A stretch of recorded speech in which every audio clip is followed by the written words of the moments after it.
何々に出かける。何々へ出かける。データに基づいてどっちをたくさん使うか確かめるために忍者る LWP を使いましょう。はい、こんにちは、翔也です。今日も日本語の勉強を頑張りましょう。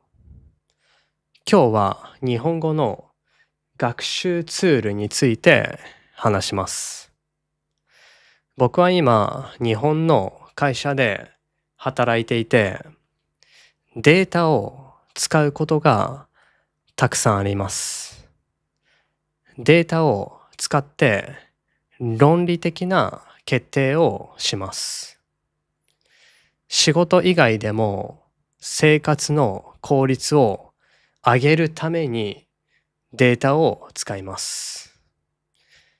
言語の勉強でも使えるデータがたくさんあります。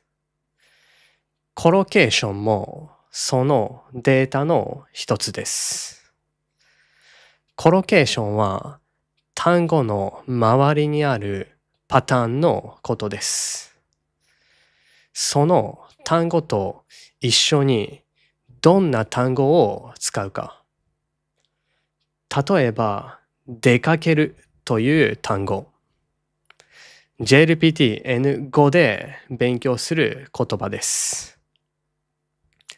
出かけるという言葉だけ覚えても会話で使えません。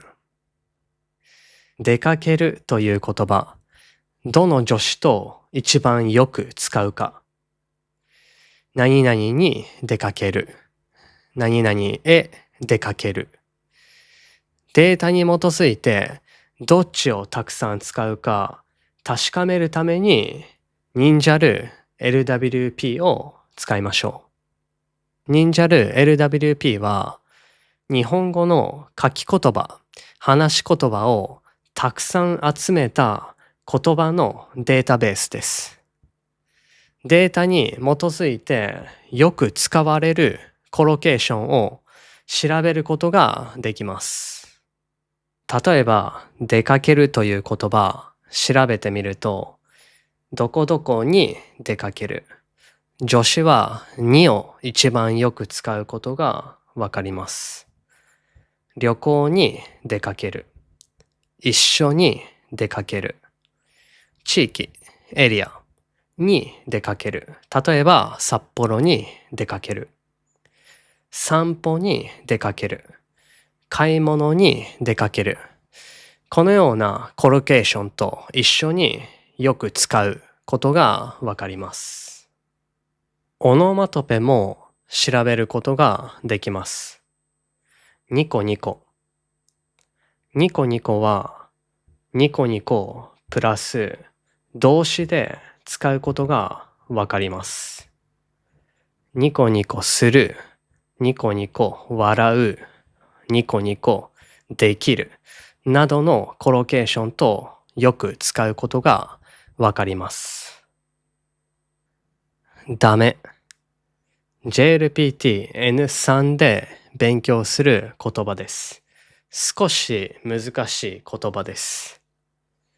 これを調べると助詞はにを使うことがわかります。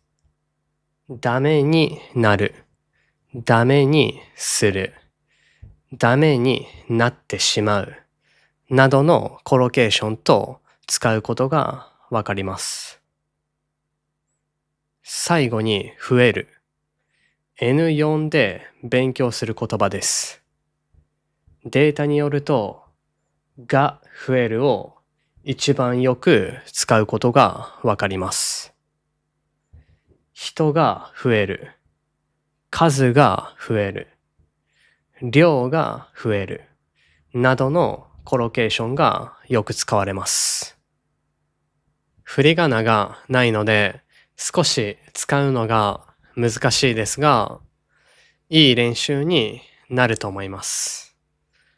また、コロケーション以外にも様々な機能があるので、一度試してみてください。